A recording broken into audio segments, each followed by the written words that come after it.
Welcome back, and we're getting ready to talk about our second gel electrophoresis lab. So the first one I told you was more of an intro, right?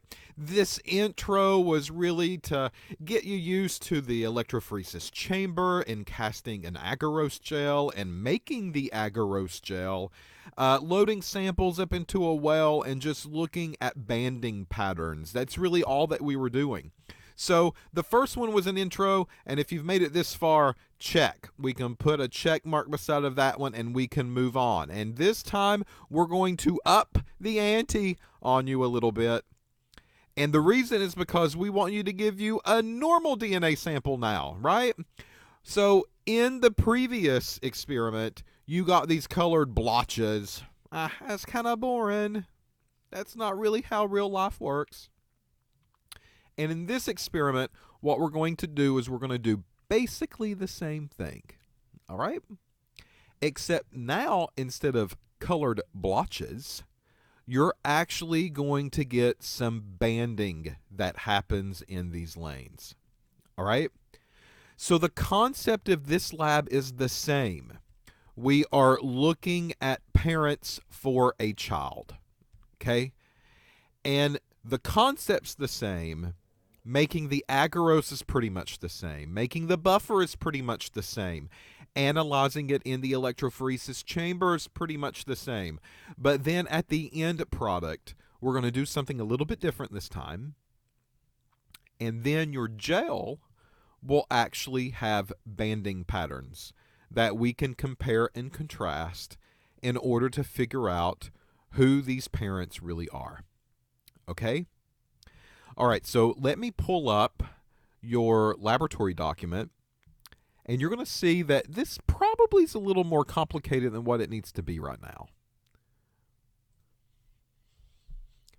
Okay, so here it is.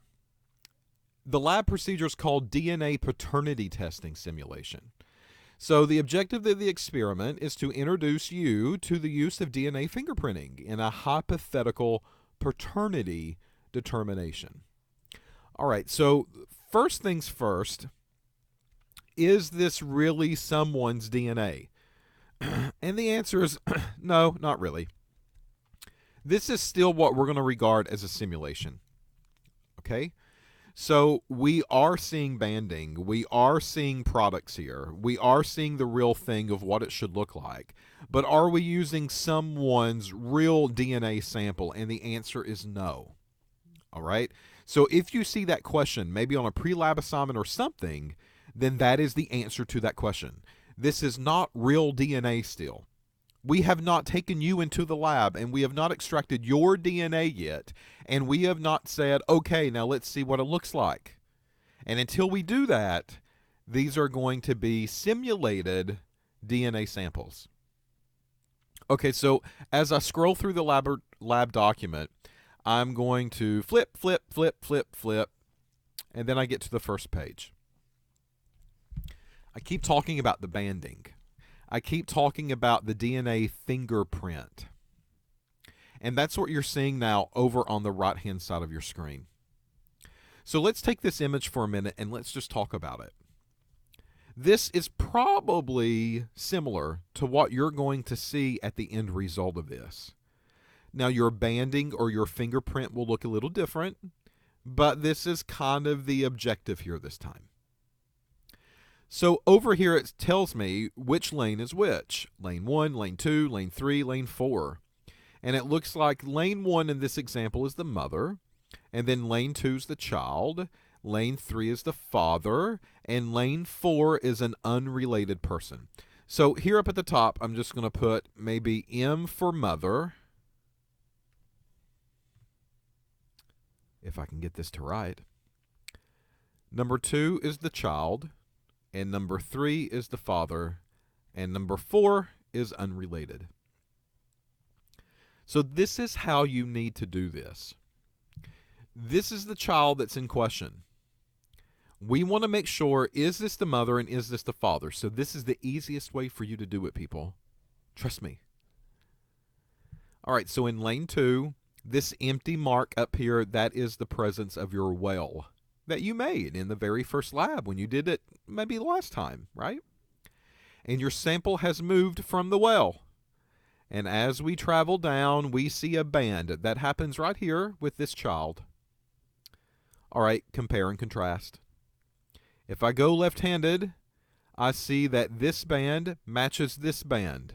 So, hey, the mother, what we think is the mother, has that band that's present. That's good. And then we go down to the next band for that child. Right there it is. And then if we look left-handed, we see a matching band here. And you know what? That's also from what could be the mother. Then we go to the next band and we look to the left. There's nothing there. Uh-oh. But no big deal. Half of the bands come from your mother and half of the bands come from your father. So if we go right-handed, this is the father lane, and look, that band matches that one. So there, it's a good sign that that is the father. We go on down. We see another band. It's not showing up on the mother possible lane, but it is showing up on the possible father lane. And then finally, this last one's present. We go over left-handed. Look, the mother has that band as well.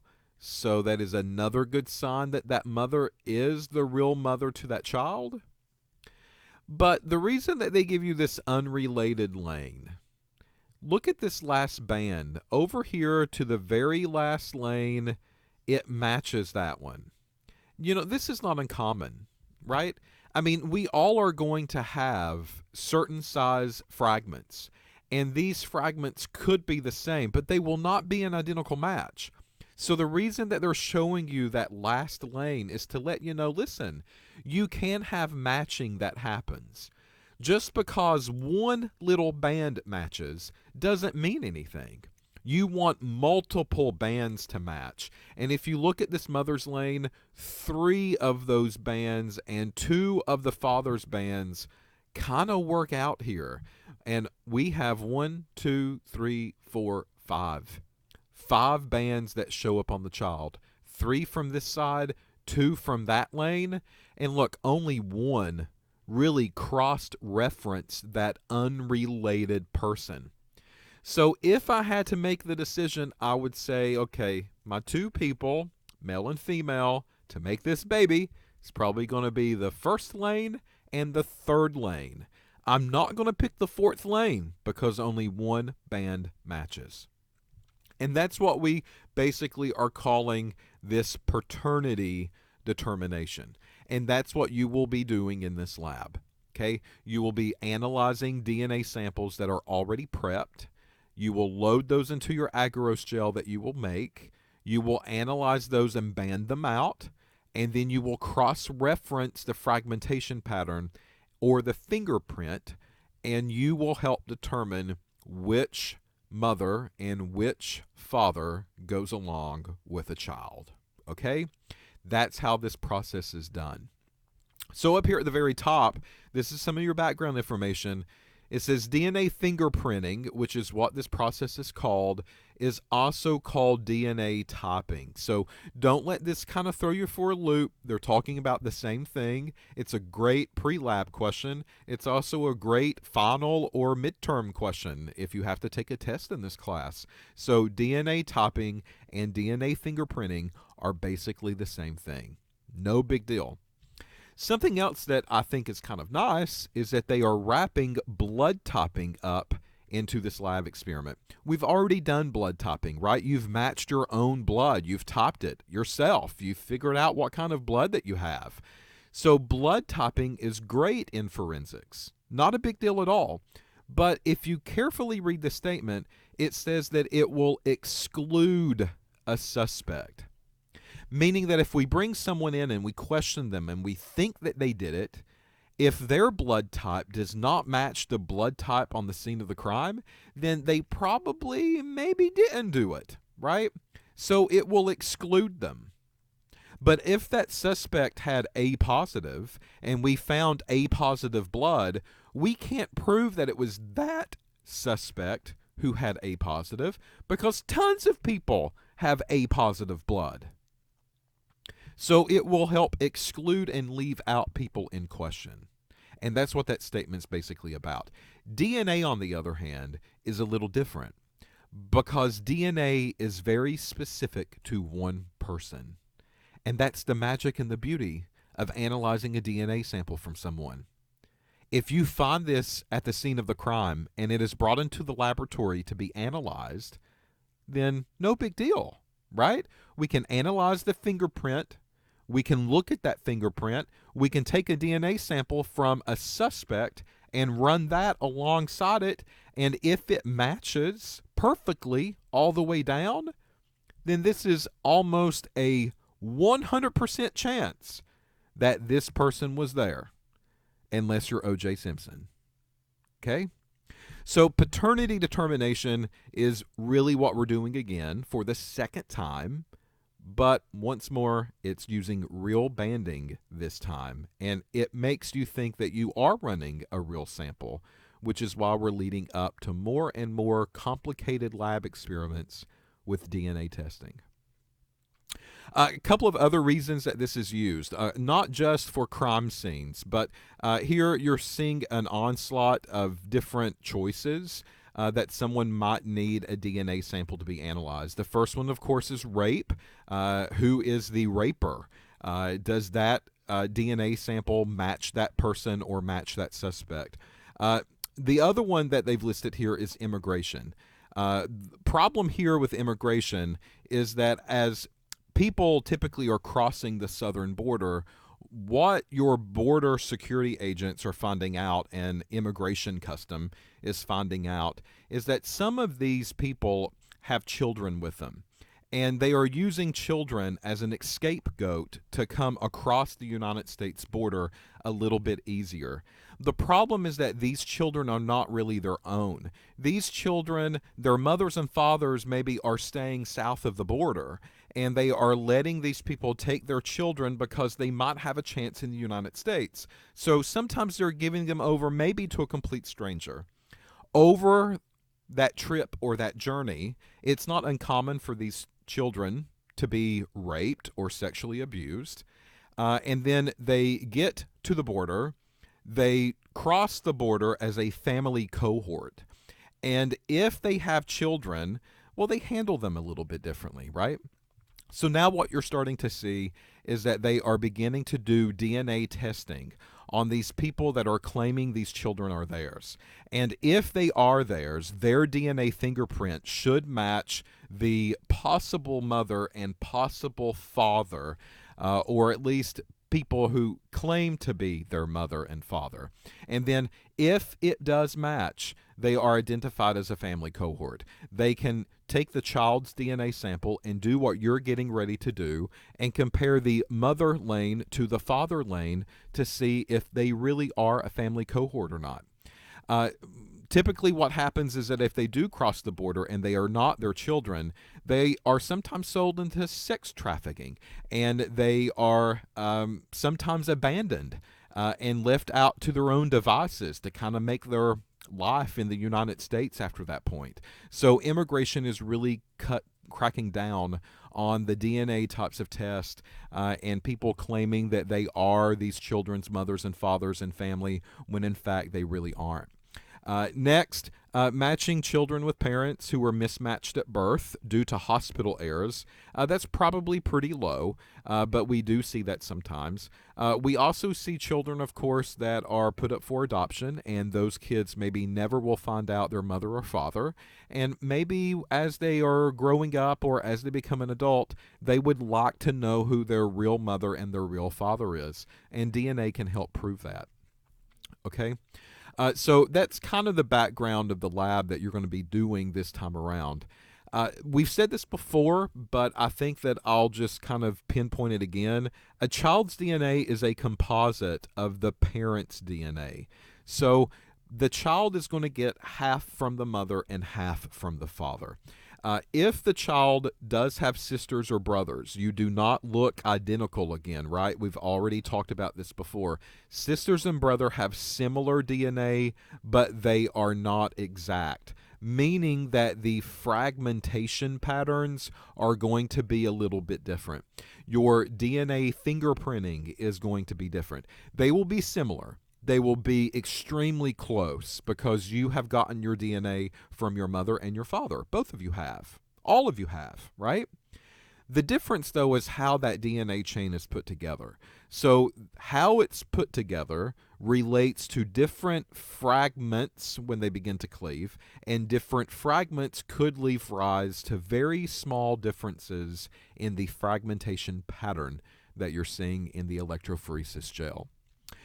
Something else that the background's going to do, they're going to go off on a tangent here. And I don't really want you to be concerned with this yet because you're going to get this in some of the lecture material. But the tangent that they start talking about is this thing called PCR, or polymerase chain reaction. PCR is kind of the way that DNA amplification is done in a laboratory now. So, for instance, let's say that we have a blood sample or we have a DNA sample, and it might not be enough to work with. So, polymerase chain reaction will amplify, that's what we call that, your DNA sample. That PCR will make you have more and more and more and more and more of it as you run this instrument and as you replicate the DNA. All right? So it's a way for us to take a very small sample of DNA, amplify it, and create copies of it, and continue to create copies of it until we have enough to do what we need to do with. So we'll talk about polymerase chain reaction in the lecture portion of the class, but you're not really doing it here, and I'm not going to go into any more detail than that. All right? Another thing that we've talked about before already is this idea of restriction enzymes, right? And we've talked about these restriction enzymes, and we said, hey, listen, these restriction enzymes, they kind of do a purpose. And this purpose is basically to go through the DNA chain and to begin to cleave it at certain sites. So restriction enzymes are also going to come around. There we go. They're mentioning that again. Again, pretty important. We'll talk more detail in lecture. Over 3,000 of these have been discovered so far, and they all do different fragmentation cleavages. They all look at different areas of the DNA strand and cut it. The restriction enzymes typically come from bacteria. Right there. Kind of scary, isn't it? So this bacteria produces this restriction enzyme. We can actually go in and use this enzyme to cut your DNA into fragments, and we can replicate that bacteria, and we can have it make more and more and more and more of that restriction enzyme, and then we sell it to people that need to use it for things like DNA testing, right? I mean, that's how this whole game is made. There's kind of a description in your background about this restriction enzyme name and where the naming comes from. Again, I don't want you to pay attention to that yet. So they give you a couple of examples over here to the right-hand side. Notice that HEMP1 is coming from the flu, right? The flu bacteria, a version of it at least. EcoR1 is coming from E. coli. So E. coli is basically producing this restriction enzyme, and this restriction enzyme is doing a specific job. It's looking for some base pairs so that way it can cleave it. And that's all that they do. They just cleave it into the fragments that we want to see on a DNA electrophoresis gel. If we do not include restriction enzymes here, if these do not work or if these are not active, then we will not see banding and you'll just see a big clump. It's just one line that will be on your electrophoresis gel, and that is it. Okay. Here on the center of the screen, this is just an example of that restriction enzyme doing what it needs to do. So this is your code for your DNA. So there's like a strand that continues, right? And this is just a piece of that strand. And this is the complementary strand right there. And this is the piece of the complementary strand. So notice this is GGATCC, and then when they make copies, I told you that base pairs are very specific. G and C always stick together. A and T always sticks together. But look, GGATCC, and then backward, GGATCC.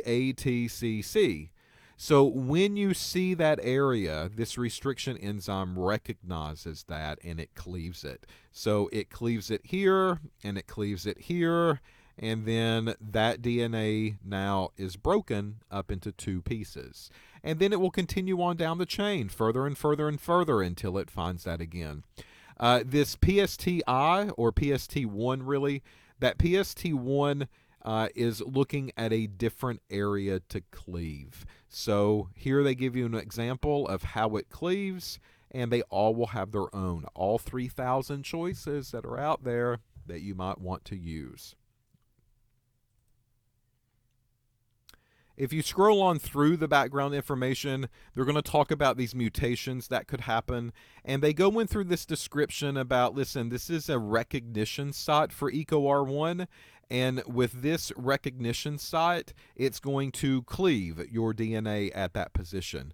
But mutations can happen. This is one of the ways that DNA can become a little bit different. You're not X-Men mutated, but you could be slightly mutated, right? So what we're seeing is that this used to be a GAATTC. And if this GAAT, not in this case, let's say there's a C there, TC. So that one modification that has turned the T into a C doesn't do squat with protein production. Your body would never really recognize it, and we call that a silent mutation. But you know, the problem here is that the EcoR1 site is going to look at this area, and it's going to cleave that specific code. And if you have a mutation of just one little base pair, that's it, just one little base pair, it's not going to be disastrous for you. Your body would never maybe even pick it up.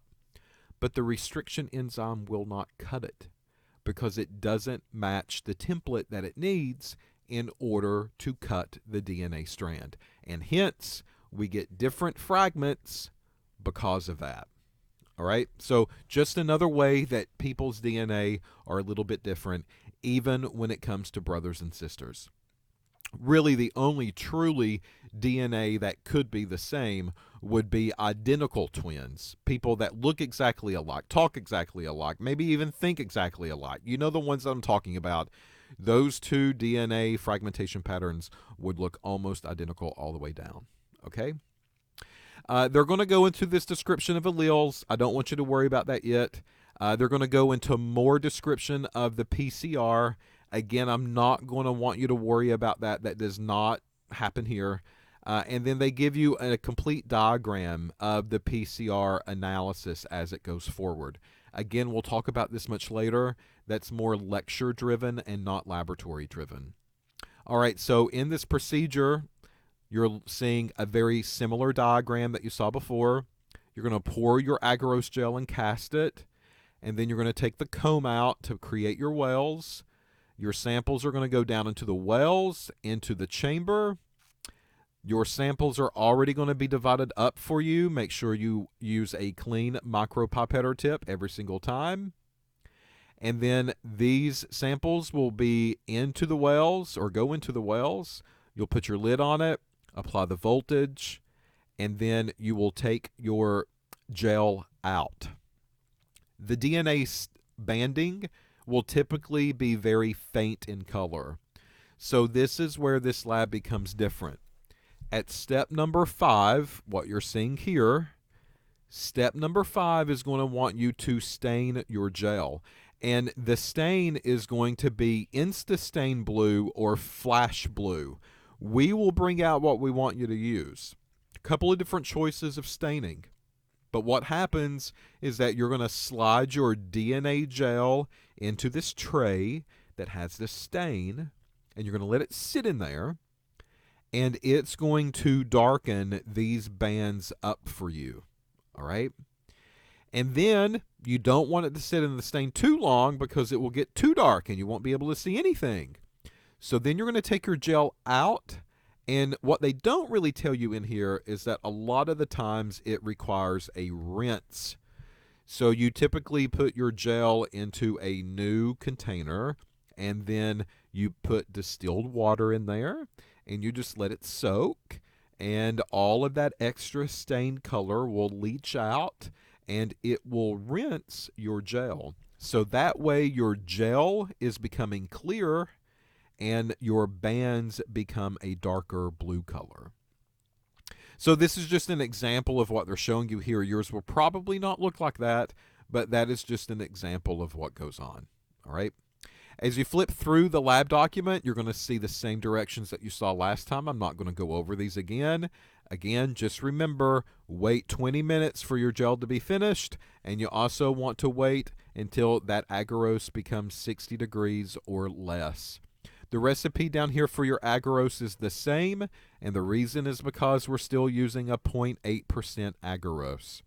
Here's the same diagram that you saw last time. It's just putting your gel inside of the chamber, pouring your buffer on the inside, putting your lid on top, and applying the voltage, and away you go. What about the tubes this time around? What kind of samples are we going to be running? Tube A is going to have what we call the standard DNA marker. The purpose of the marker is just to have various fragmentation sizes, or what we would call base pairs. Various base pairs. So that means you're going to see a lot of bands with the marker. I mean, they're going to be banding all the way down it. So we know what fragmentation patterns are supposed to be there. We know which lane corresponds to which base pair size, and that's the purpose of the marker. It's another way that we can also ensure that our gel electrophoresis has ran the proper way. If we see banding, and if they look good, and if they're separated, then that means the gel behaved itself the proper way, and my electrophoresis chamber worked the proper way. Tube B is the mother DNA that's already cut with the restriction enzyme. Tube C is the child DNA that's also already cut with the enzyme. And tube D and E, if I was on Maury Povich, who's the baby's daddy, that's father 1 and father 2. We want to know which one of these men is probably the father to this child. So the mothers came on the show. The mothers brought her baby and said, I don't know which one of these men's the daddy, but you got to figure out Maury. And Maury's going to take a sample of their DNA, and they're going to analyze it, and they're going to see which one will match the closest to the child. Okay? Again, down here at the bottom, this table B and table C. Table B is the electrophoresis buffer recipe. Again, we do not have these models of electrophoresis chambers. We have different ones. So eyeball it, figure out how much buffer you need, and that's what you need to do. You can go buy one of these recipes if you want to. That's not a big deal. But if you make the 400 mils, just keep in mind that ours might take a little bit more than 4 or maybe a little bit less than 4. Who knows? But again, just eyeball it. If you make extra, well, that's okay. Not a big deal. Table C, time and voltage guidelines. Again, if you have a power supply that gives you these options, then go for it. 150 volts, you will probably be looking at 15 to 25 minutes, somewhere in there. If you run it at 75 volts, you're going to be looking at anywhere between 35 to an hour and a half. So, honestly, middle's always better. But with this banding that is getting ready to take place, typically I like to go slow. So if you've got the time, that hour and a half of development, please allow the hour and a half to go forward. I think that you'll get better banding that way. I think your gel electrophoresis will look better versus trying to rush this thing through the gel electrophoresis and having smears all over the place. The slower you go, the more pronounced the bands will be. So this is a diagram that you did not see previously, and this is your staining and destaining process. So if I read the directions here, it says, listen, dilute 10 mils of your 10 times flash blue stain with 90 mils of water, and you want to mix it very well. You probably don't need all 100 milliliters of this stuff, but it's going to let you make enough so you can do something with it. It says remove the gel, and then you're going to slide the gel onto a staining tray. That could be a piece of glass. It could be a piece of plastic. We will have some staining trays for you. Typically, ours are plastic and they're square. They're meant perfectly for the gels that you've got. Then it says cover the gel with your stain solution and stain it for 5 minutes. It says for best results, use an orbital shaker to agitate the gel while you stain it. We do have some of these. So you're going to put your gel onto the shaker. You're going to turn the shaker on, and it's going to slowly rock that gel and that stain back and forth for 5 minutes. Number 4, then you're going to transfer that to a new tray, and then you're going to cover it with deionized water. And then you destain it for 20 minutes. Again, you can put it into the orbital shaker, and that will help you destain the gel a little bit faster. You are also more than welcome to change the water through the process. Frequent changes of water will accelerate the destaining. All right, that's good. That's what we want. We don't want to wait there forever, and we want this to be pretty, okay? Number 5, remove the gel and then visualize the results using white light visualization. We do not need any kind of special light box or properties for this experiment. These bands will be blue, and you can put it maybe on a white sheet of paper, and they will show up a little bit better for you. So when you put it on that white sheet of paper, you also want to take a picture, because this lab is also going to require you to take a picture of your work as you've done this. You're looking for the dark blue bands that show up on the gel. All right. Down here at the bottom, it's just a different way that you can stain it. This one, though, dilute 1 ml of flash blue stain with 150 ml of water. Cover the gel with the stain. Soak the gel in staining listet for 3 hours. And then for best results, stain gels overnight. You probably don't have the time to do that, nor want to do it. I don't think I would either. So let's just kind of keep it simple and do the main directions, step 1 through step 5. On the back end of this is another method that you can use. This is what we call Insta Stain Blue. You can moisten the gel of your agarose, and we have these stain cards that came with the kit. So you just basically place the card on your gel, and that will seep into the gel, put something like heavy on it. That's why they're showing you a beaker with the casting gel or tray. That puts a little bit of pressure on the top. Wait 10 minutes, and then pull this piece of paper off, and then destain it like normal. So this is just another method that we can use to stain it. You do not have to do both. You do one or the other, depending on whatever we pull out for you. Finally, the study questions on the end. Again, if I want you to answer these, it will be part of the laboratory data sheet that you will turn in, just like before. All right? Okay, so I think that I've said enough. I've went on for 32 minutes now about a lab that you basically are going to redo, because this is very similar to the first one, but this time with real DNA fragmentation patterns. So if you've got questions, again, email me, let me know, see me in the room. I'll be glad to answer any questions that you might have. And I think that you'll have maybe a little bit better time with this one. You'll know what you're doing. It will maybe go a little bit faster, and you'll actually see real banding this time. Again, it's not from human DNA. It actually said that into the laboratory document, but it is real bands that you are seeing that have been pre-cut and pre-selected for you. So we're getting closer and closer to the true thing. So good luck on it. Again, if you need help, let us know.